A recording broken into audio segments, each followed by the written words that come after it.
Ladies and gentlemen, I would like to welcome an amazing, talented artist, once known as Skiza, but now has transformed like the cap, cap, like the caterpillar to the butterfly.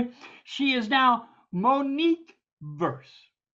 Clearly, Monique, I am just dying and desperate to hear what wonderful things have transpired. So, welcome, Monique, to Poets of the East.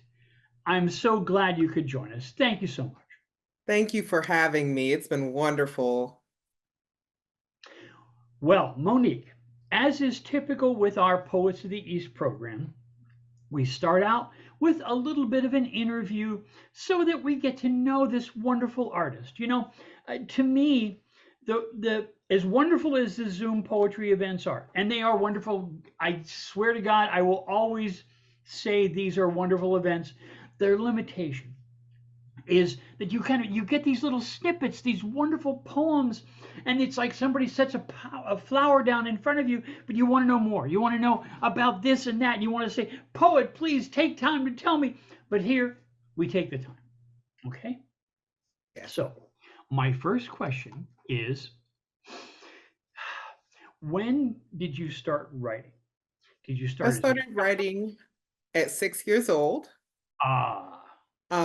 It was a project for kindergarten, and I loved how poetry sat with me.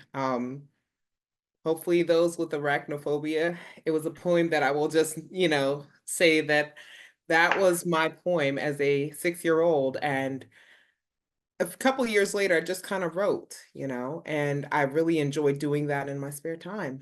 And so I started off with traditional, and it's more syllabic, more iambic, pentameter type poetry. And in 2015, was my first introduction to spoken word as on stage. So, Well, we'll get to that in a minute. But obviously, starting that young, I got to ask, do you remember that poem? I don't remember it verbatim. I just remember what it was about. Okay. Loving nature and animals. That is actually why the poem was about Oh, how the nice. legged figures. So, My first public poem was in seventh grade. We were studying in English class Native Americans, and we were told, it's my mind says out of the clear blue, write a poem about Native Americans. And I did, and I actually still remember that so many years ago. But anyway, next question. What authors had an impact on you as a child? Maya Angelou, like number one. Um, Sylvia Plath, Edgar Allan Poe. Um, you have Robert Frost was actually a big influence, as well as Virginia Woolf, Emily Dickinson. Those were my influences as a Wow. child. I knew of a lot of poets that I would later get to know as an adult. They would be more like Nikki Giovanni, um, I believe, is it Imani? Some of the names escape me, Wow, but that's a pantheon. yes. Let me ask you this. Were your parents or your teachers encouraging of your writing? Yes, depending on the topic. Good point. Yes. Well, good, good.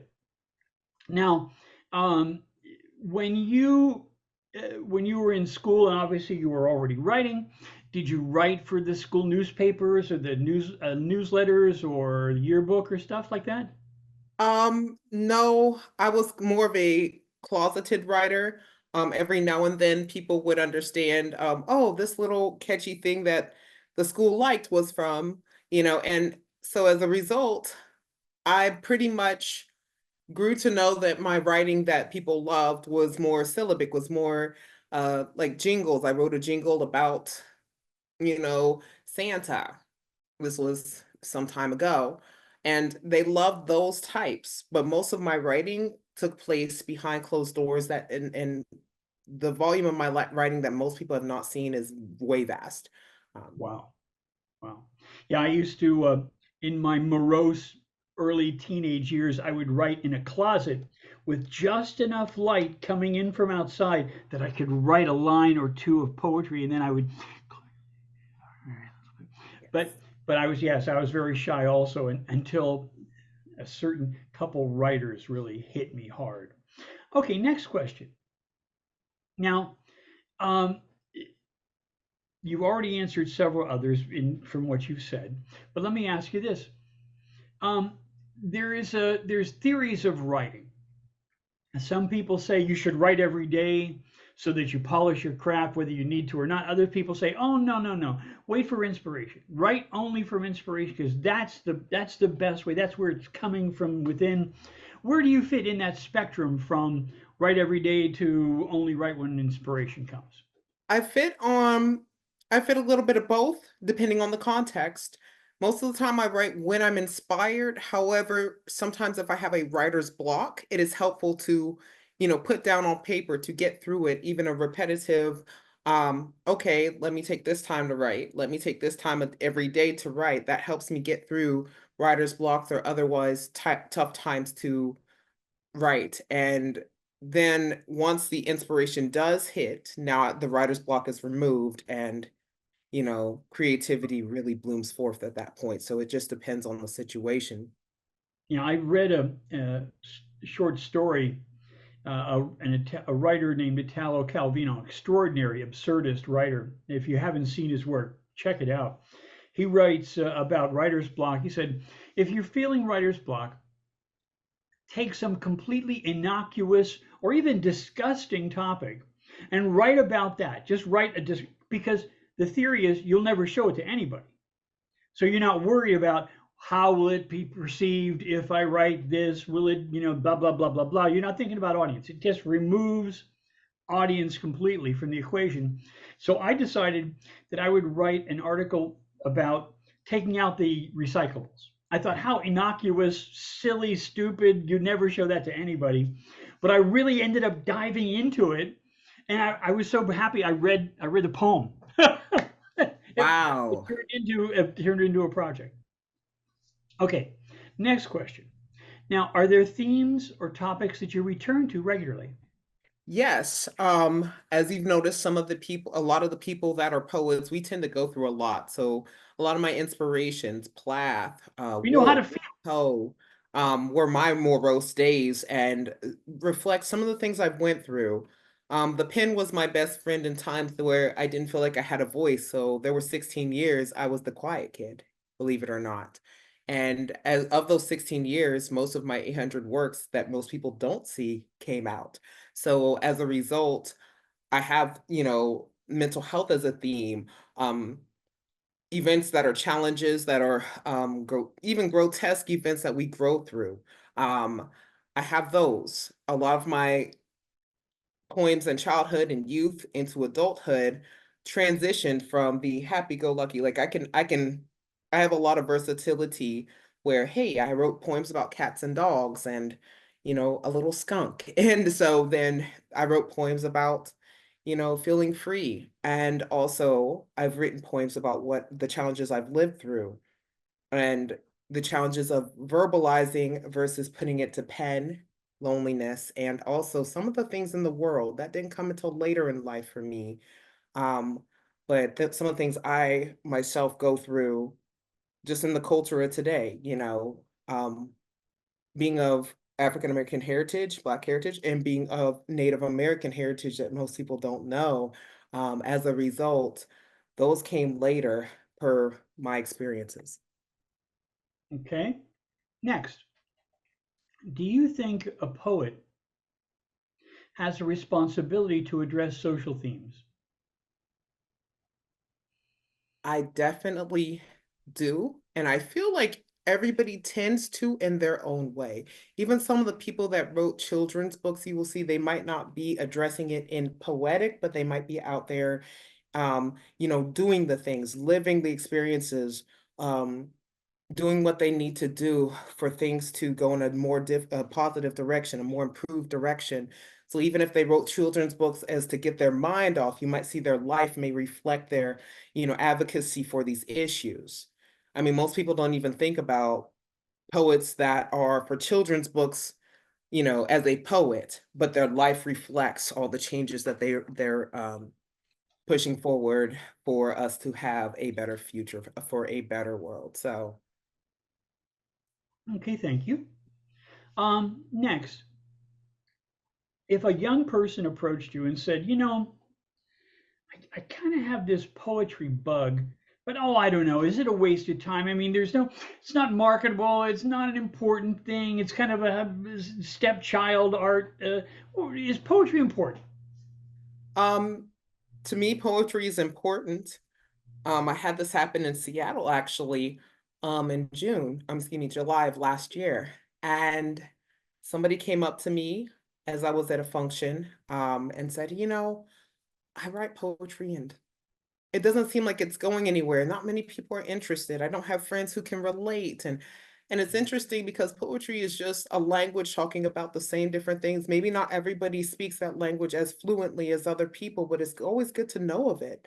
I mean, some of the things that you see today in life, dynamics, inventions, creations, or just because somebody said, I don't know if this was going to work. This sounds a little bit, inane for me to do. This doesn't sound like something that people would like.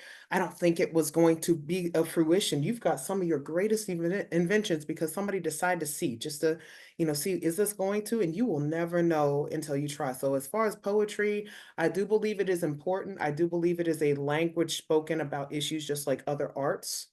We all speak different art. I'm also a drawer, so I sketch. So that might be a language of speaking the same, hey, this is what life is.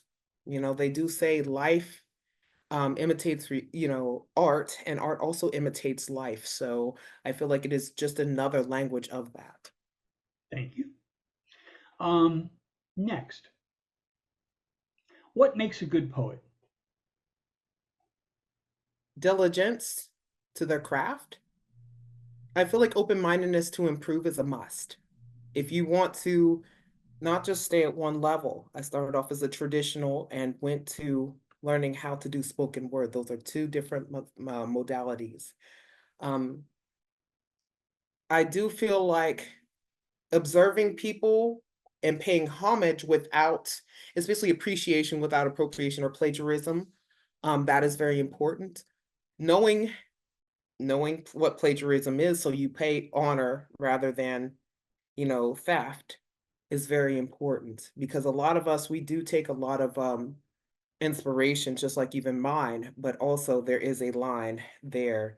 I do feel like knowing your linguistics, I think it's important. Not many people follow it, but knowledge of it, knowledge is, no matter if it's poetry or life, knowledge is very, very important.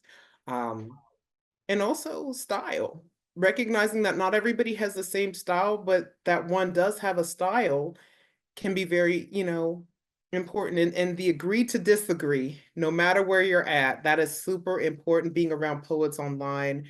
And I really feel like a lot of those make a great poet. And being open always makes sure and it ensures that you may learn something new that you can add to your poetry. Hey, I'm traditional, I'll syllabic.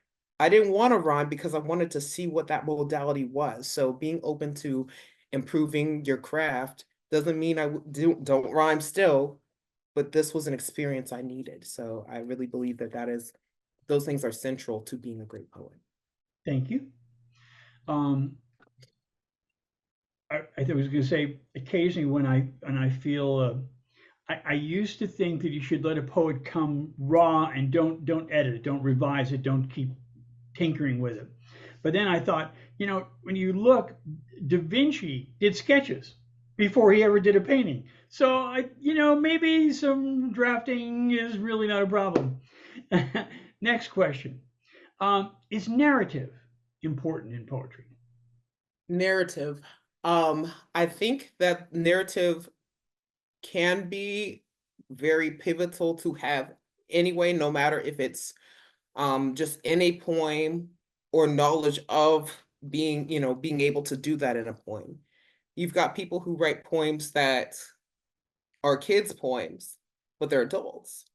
Um, you have to have a point of view there, but also you have to be aware of the other person's point of view, where you stand, where you relate to it, and that you're not going to be the other person or the other subject in your poetry, maybe, but you need to be respectful of what they're feeling and who they are. I feel like narrative is like, hey, in relation to other people, or narrative, hey, this is my story, but also not downing other poets, other stories, other characters, other subjects in a poem, whatever the context may be.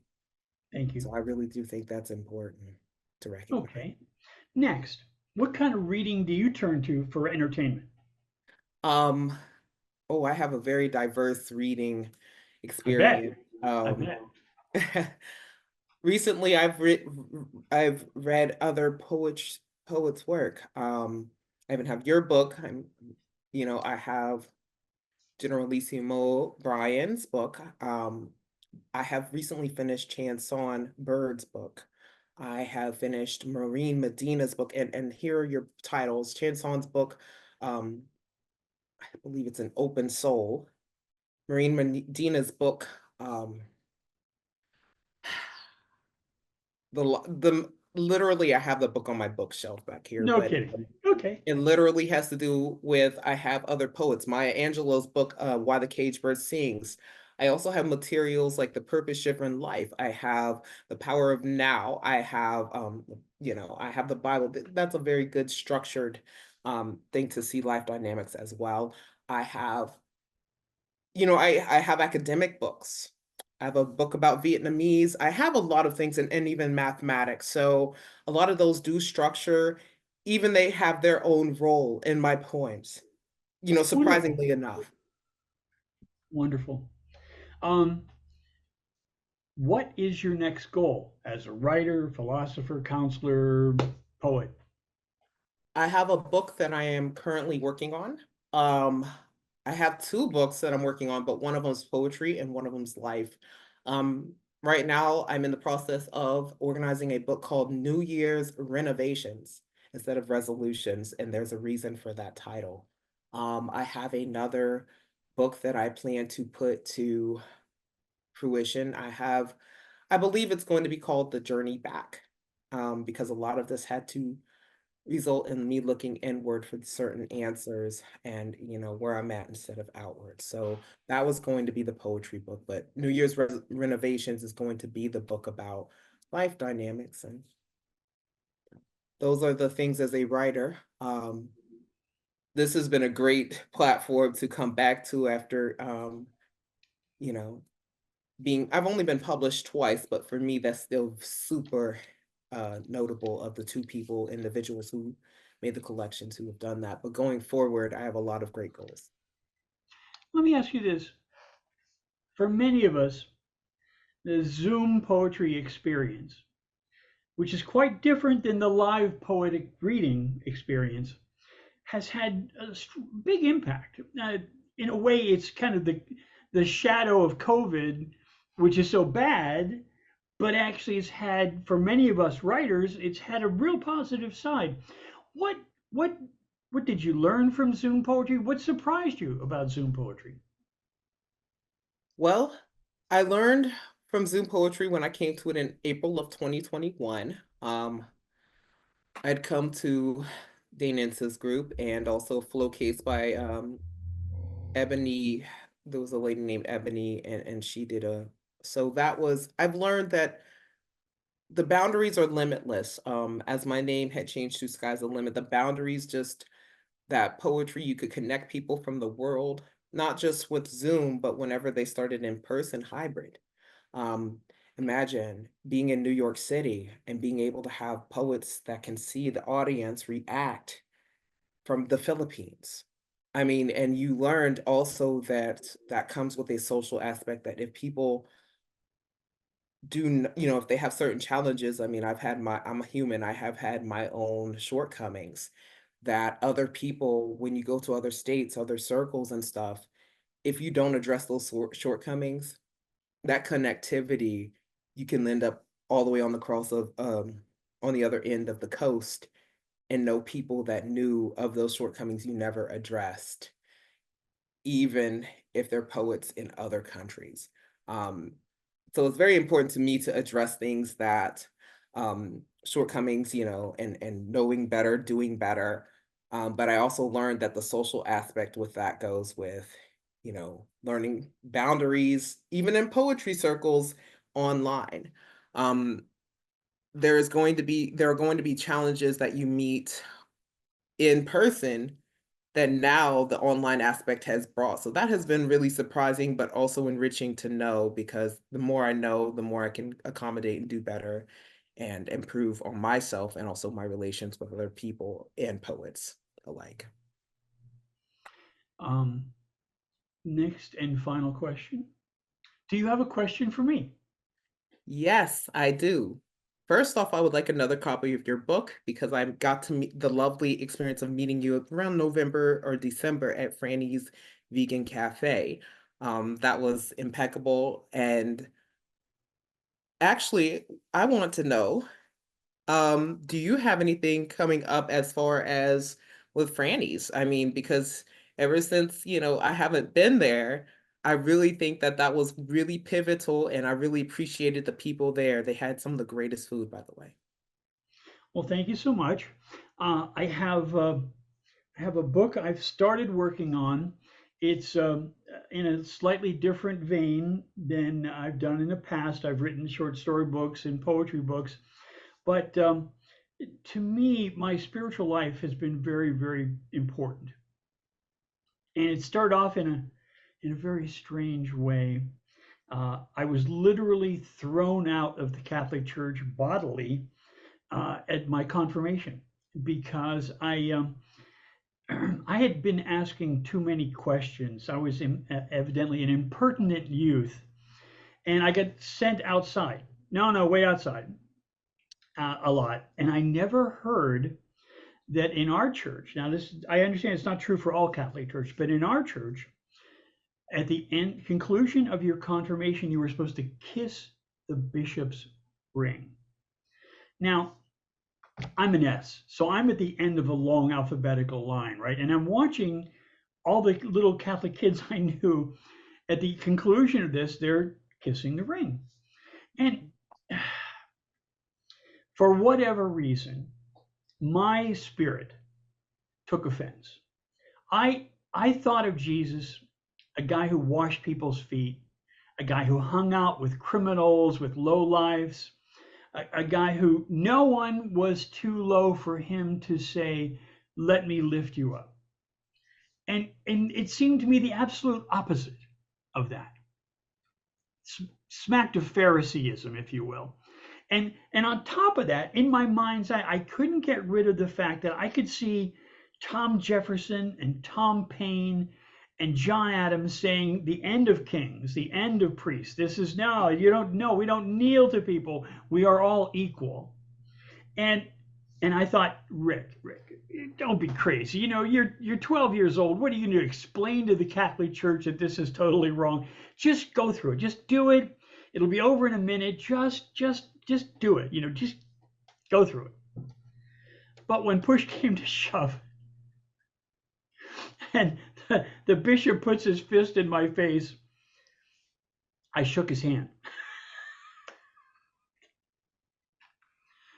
So then he leans down and looks at me and puts his hand in my face again and said, "Kiss it," in a voice that you wouldn't expect to hear from a priest.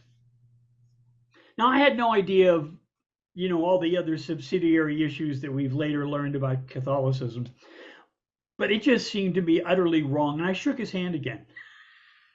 So in front of the entire congregation, he orders me out of the church. Well, I thought of myself as a very spiritual person. And I thought that I loved God a lot. And I thought I had some understanding from the Bible. I actually read it, unlike a lot of people who profess to believe it.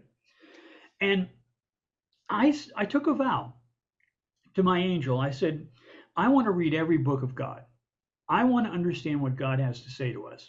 So I've read the Bhagavad Gita, the Quran, the Talmud, the Upanishads, the Ramayana, all these books of so many cultures. I especially felt a kinship with Native American spirituality. and Blake says all that lives is holy. How could you be wrong? Okay, if God created all, if it's all God, whatnot. And I liked especially from my studies of meditation in the East, where you're told to view everyone as your instructor, to view everyone as your spiritual guide, that people come into your life for a reason. And I thought, I had such I was challenged, I thought, by the idea that if we only use 10% of our brains, what the hell aren't we using more? And there must be people who've also thought the same thing, and there must be other people searching to use more of our mind, our spirit, whatever you want to call it. So it's been a very interesting journey, and I've profited from it, I think, in my own way. So I want to share some of that journey. And it seems like it's a good time to do that. But enough about me. We now come to my favorite part of Poets of the East, where I get to invite my friend, my poet guest. You recite anything you want to read, and please go to those ones that are too long to fit in the 3 to 4 minute little window.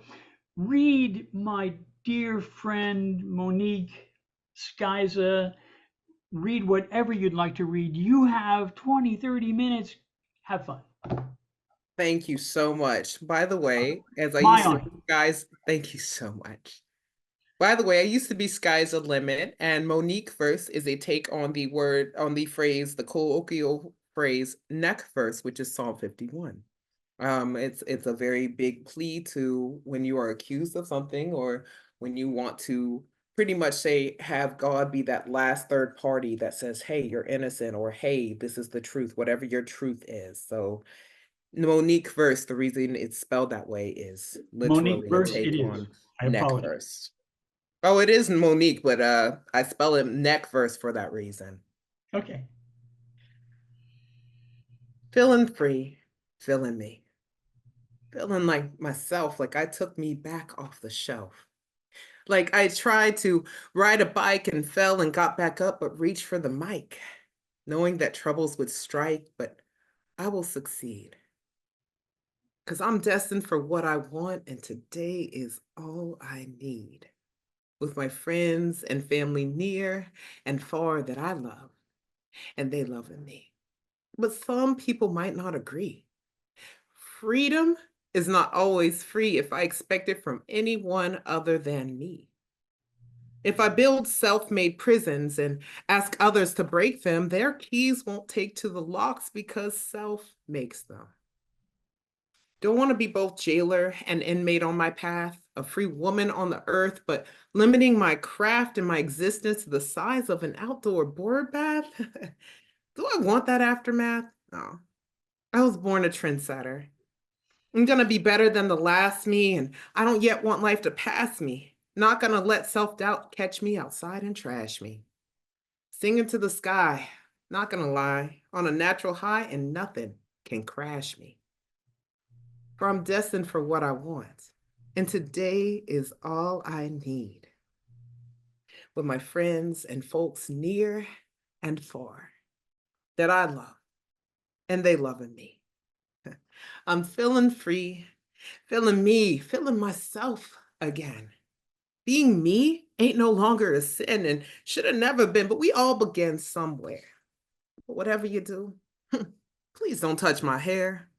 Don't touch my life if you don't care, because I won't stress over your apathetic derriere.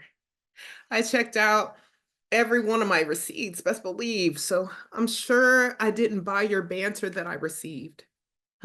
You think you know my route? Well, you can see yourself out and don't let the door hit you where the good Lord forgets to.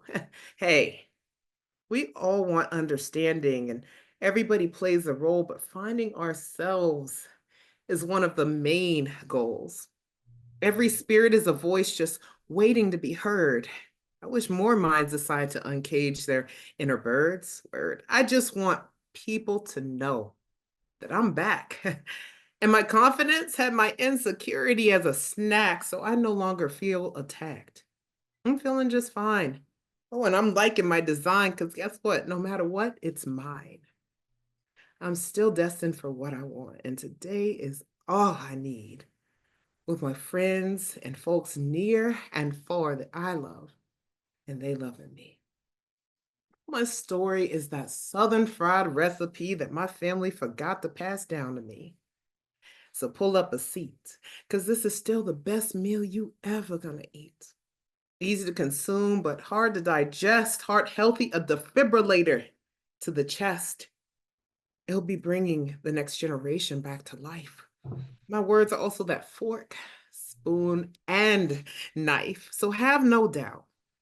This is the good stuff your mama warned you about. Make you want to scream and shout on the nights quiet enough for sneaking out. My tongue is straight from the dirty, dirty South. Have them saying she's a bad mother. Shut your mouth. Because these lips tell a story that quenched thirst and hunger, that soared high above and dove deep down under. I've weathered storms so much my soul started speaking in thunder. Y'all might wonder if I'm lying. Well, guess only the skies would know. I just hope my story got a while to go before I do, though. Because I'm destined for what I want. And today is all I need. With my friends and folks near and far that I love, and they loving me. And Exquisite. Exquisite. Beautiful. the 7 sounds of silence. 1, silence. Verbally enunciating this 7-letter word that put a gag over my mouth and band-aids over playground bullet holes, smiley stickers over the bruises, curses known as verses, hiding in my teeth, tasting the blood of the words I haven't written as other kids smash me like Play-Doh. I am putty in the hands of the school system, where 0 tolerance spells 0 discipline. Chalk over my fingers as I draw hopscotch squares, my hands trembling on the sidewalk, drawing 1, 2, 1, 1 instead of 9, 1, 1. 2. Add in Sticky Elmer's glue and the elephant in the room for me as a first grader to quietly eat. My invisibility cloak came with terms and conditions like invisible unless there was no other scapegoat, or invisible unless someone didn't want to be held accountable, unless something could be asked of me to do, give, or say. So being seen but not heard was something I couldn't always have. I found out how silence was more than the absence of sound, having to swallow my appearance just in case someone else was around. While feeding off my own soul, I realized that I have misophonia. And I can't silence my chewing fast enough to fix the fact that I tried to eat my insecurities to survive, and they ate me instead. I hear my tone crack on sounds 3, 4, and 5. Switching to using the tip of a pen scratching paper because anything else is like nails on a chalkboard at 12 years old. And when my inner voice screams for help, I don't have to say a thing and you can still hear her, but it is not at a volume anyone can tolerate. Because the smileys and bandages are for external use only. I'm malnourished by abuse and bullying on platters, but was told I couldn't leave the table till I finished my meals. My psyche becomes fat on many types of trauma, making smacking sounds while ingesting this silence, which is one of the most forgotten foods. These truths cry at decibels only social cues can understand. Awkwardness preventing friendships from sticking around, for that which is unsaid seems to speak the loudest. 6. An echo for a total of 16 years, because it's trapped in my throat and tattooed on my mind. I've suffered enough to know how nonverbal becomes a sound, how who I was and who I wanted to be still tries to call out to me. The unanswered ringing, the pings of PTSD, these are the things no one hears when they look at me. I am told I talk too much nowadays. But what they call hyper is just my broken windpipe competing for a varying standard of healthy while competing against my own trauma responses, hoping to reach ears at a cacophony they understand. But my injuries have always spoken louder than words. 7. My 7-year-old self sings to me.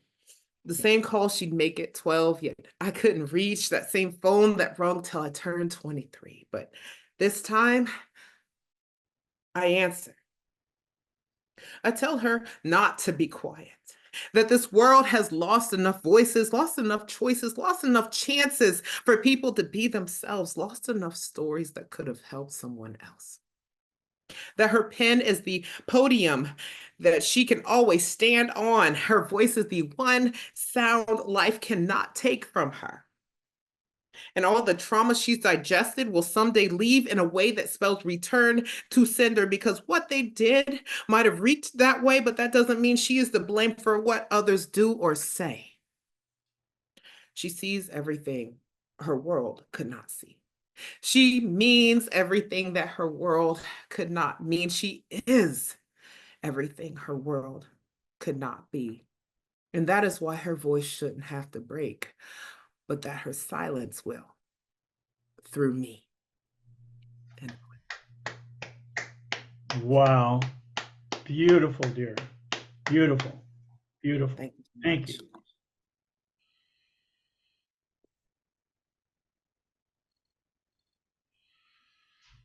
She is the person of whom I learned many lessons on how to be better at being human.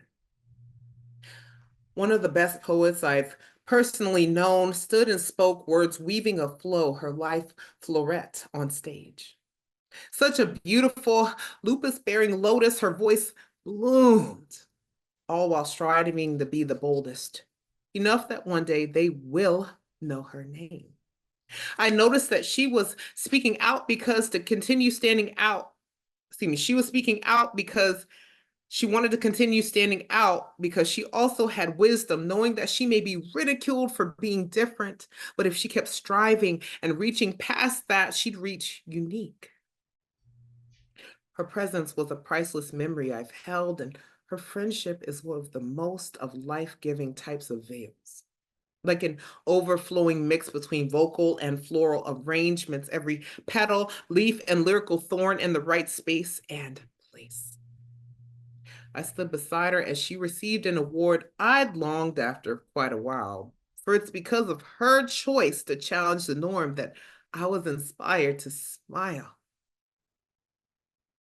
Because when did it become cool to instead be a wallflower, stuck like the fly, hearing the truth but never letting it form into power?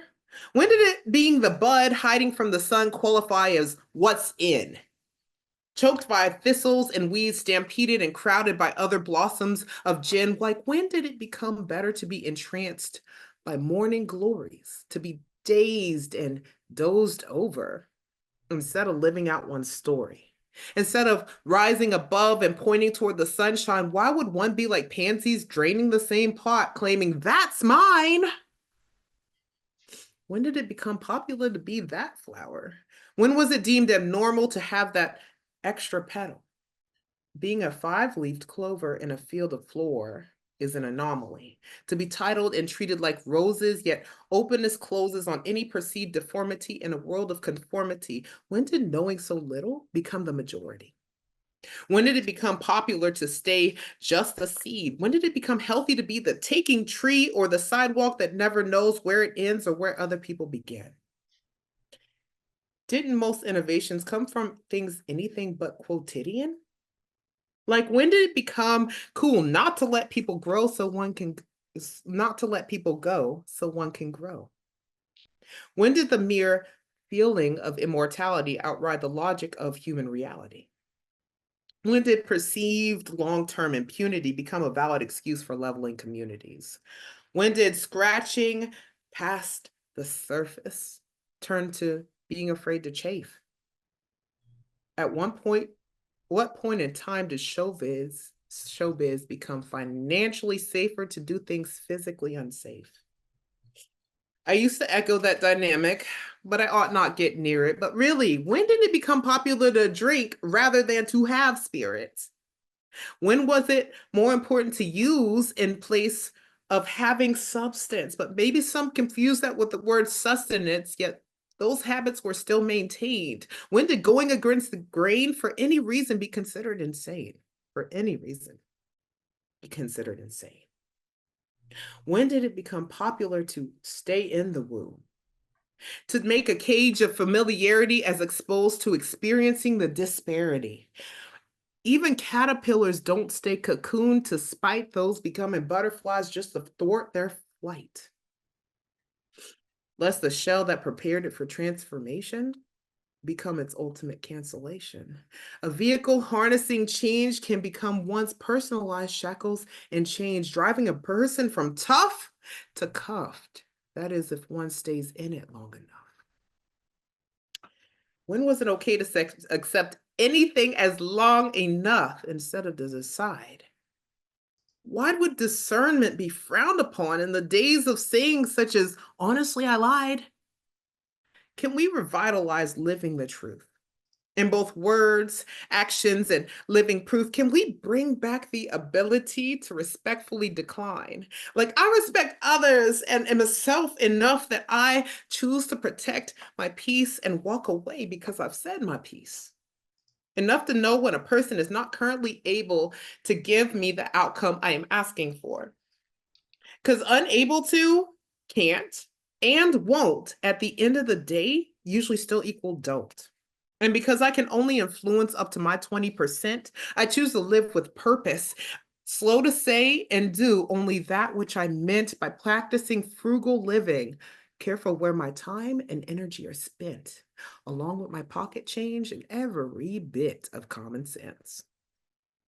I am self aware enough to uncover the fact self respect does not come at the price of one's respect for others. I can decide not to settle for anything less and say yes to my self respect and respect others in the same breath that it takes to exhale in the first few steps and walk. My needs may be better met and protected in soil next to seeds that dared to grow more than expected. But for those who love to focus more on who I was, I don't walk or talk backward. I focus forward because it is more important that I speak toward my healing than to even pay a sentence based on what I am walking away from. Respectfully, my journey can never be another's to bear. And it's not my purpose to try to bear theirs because I choose health. Choosing health meant understanding that others are not the bullseye for my pain, nor should I treat them as such. But that by me specifying them, that I am also indeed also meaning us. I commit to treating myself within that very same way, and my record from keeping that promise gets better and better every day. Amid recovering my life, my verse bringing Lotus Friend inadvertently inspired me to be like the succulent hen. I take my time to bloom, spreading health through those around me, watchful of who I keep close, centering on that which grounds me, not letting just anyone have the opportunity to unnerve me, ever changing the shed values that no longer deserve me or no longer serve me. Protective and eccentric, staying in my own lane. And although I still have needs, I also healthily self-sustain. I will never forget how one taught me many great lessons on being a better human by simply being a lotus flower. End poem.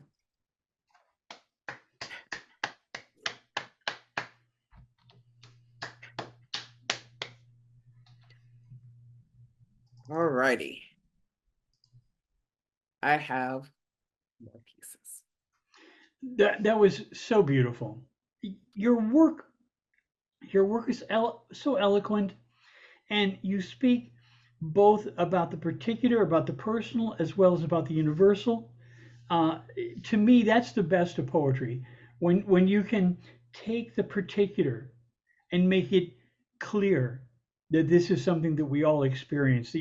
I don't think there's anyone that could hear your work without saying, "Oh, that's me." Thank Beautiful. you. my friend. Very, very beautiful, and so well said. Thank you so much. Please continue. My life seems like a game of anti-monopoly, so most of the board is closed to me. In a country where so many become sheeple, no matter my wealth, I cannot renovate the people. Both Big Bro and Hasbro play the Parker brothers, and anyone that bore a tan too dark were othered. Many bankers but bet black bodies as if murder was a sport, and if someone passed a fake 20, burial is favored over court. Because of this, of my birthright, I was at risk to be in chalk. Some will balk when I say that, but they may pray that I don't talk. I'm accused of having something far from privileged, yet seen as an advantage that I'm not supposed to use, as if it was a walled accessory or a spare fuse. But I know if I abuse it, my life is what I'd lose. But I know if I'd abuse it, my life is what I'd lose. If you don't understand it, you're not the only one confused. So tell me, how is it called a race card when I'm running to the ground and the so-called prize is behind an ever-moving finish line? In 100 years, it should be hard to believe that having it still won't get me out of this jail free. And no matter how I'd petition to have an attorney, the court would assume that my color spoke for me. Because this is anti-monopoly. No, I can't land on just any property. And to some, my life seems cheaper than store-bought whiskeys. Don't let the sun go down on you. It's said in rich houses too. I'm made to feel less paying my way than the societal median value of if I died today. Someone washing their hands of me is best in their thoughts than me having a chance to buy 3 imprisoned hots and a cot, or anything within a span planet-wide of their neighborhood, and it doesn't matter because the system works as it should. The Reading Railroad did not contribute to lowering illiteracy, and no matter where I travel, these facts still follow me. I want to take a train to another board game, but no different anticipations lie within any destination.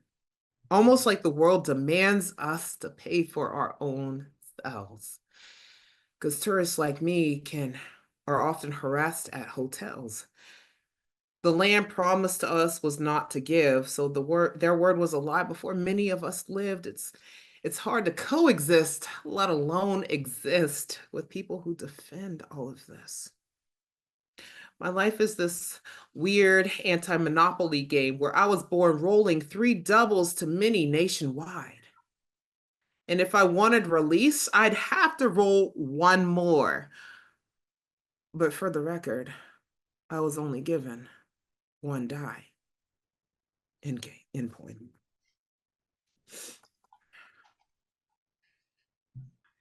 Beautiful, beautiful. I'd like to end on this one last poem.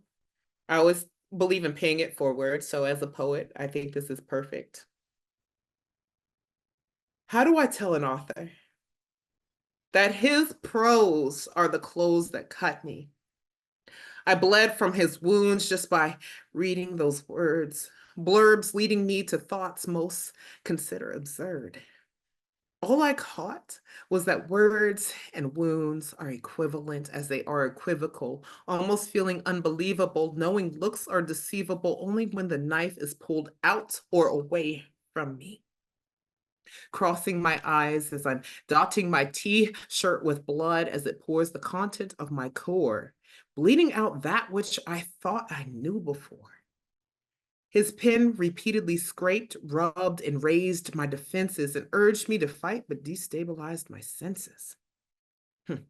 His words, hungry, fiending, and I'm caught in their tongues, struck by art swiftly inflicted from his poetic lungs. He exhaled his soul to ink, but it was my chest that stung. However, the message was not so black and white. It would never be that simple. For reading that first line was like popping a pimple that soon became a divot as my nails pivot to the skin, ripping my face from the disguises of reality once again. I was so eager to begin it, but my normal conditioning begged me to end it, to end this mistakening of this awakening. The lyrical intent behind bare true kindness of not letting me stay blind, of exposing the societal masks I've laid on my mind. Past beliefs, once prized possessions, oof, they now resembled confessions. Strangers I regret knowing, ever still, never growing. Every syllable I heard removed what had me hypnotized. What a reprieve from such sickening of my right and left eyes. His words became the guide to my life's editor, but who was truly the predator, if I can feel what he's known? Quite the fiend for tasting his world from my own. Still ashamed that my psyche chose his feelings to dine. However, this lifetime has a balance by design, that my eyes must be closed in order for them to be woke. His weapon strung across the page, I bear how and why he broke. I've been murdered a million times, drowning in the worldly lore. But you, poet, killed me in a way I have not yet died before. End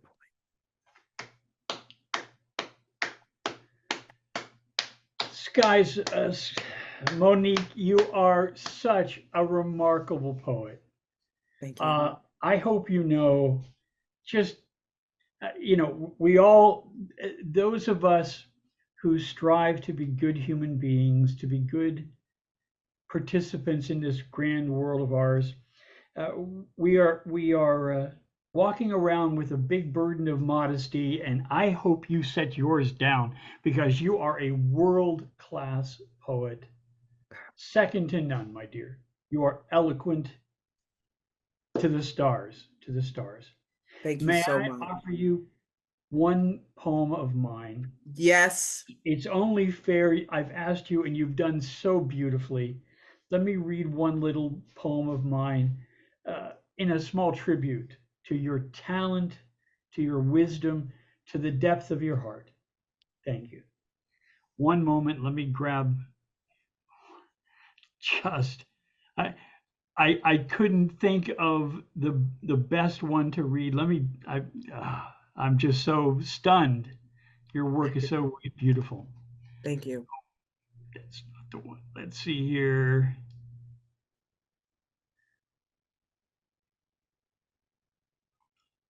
Hold on. I'm going to take another minute to find it because I found what was close to be the right one. Here we go.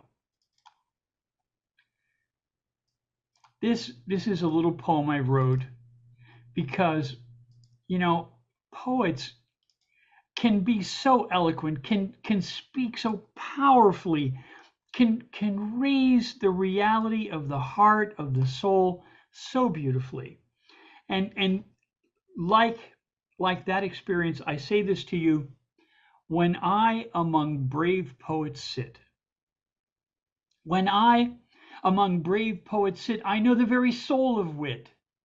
When among such souls as these I dare to sing, I know what joy the farmer to his harvest brings. When gathering with such as these I proclaim, I know the heart of truth by name. Among these souls the song of truth is common, not rare, like along the avenues of commerce phenomenon. The bold, or say the trembling truth, among these poets speak boldly, bright with youth. From all these poets wilt thou hear the special truth so bold, so dear, the brilliant revelation of the self, or the trembling gambol of the merry elf. As each rich mind hath gathered forth to pray their wild metaphors for all their worth today, darting similes might thou find, some even reverse, rich from heavily laden wisdom's vine. I'm always charmed by these melodies rising, whether deep in love or through delicate disguising, For many lands and many climes, a million accents wilt thou find, but always with the voice of love fulfills the very voice of God above. I am nurtured in such company sublime. May I ever in such sweet Olympian banquets solace find. Thank you. Yes. Thank you, my Oh, sister. wow. Just wow. That was phenomenal. Powerful, poignant. There are never enough words that I have that can in any language to convey how grateful I am, not just to be here, but to have heard that. That's amazing. Well, my dear, to such poets as these, thank you so much for joining me for Poets of the East. Uh, it, it's overwhelming. Sometimes even poets are lost for words. You were so beautiful today. Your words so wise, so deep, so thoughtful. Thank you. I hope to see you soon. Thank you. I hope to also see you soon. I actually will see you soon, if you know what I mean. I I hope do. you'll have a wonderful day, everybody. Thank you so much. Bye bye, dear. Bye.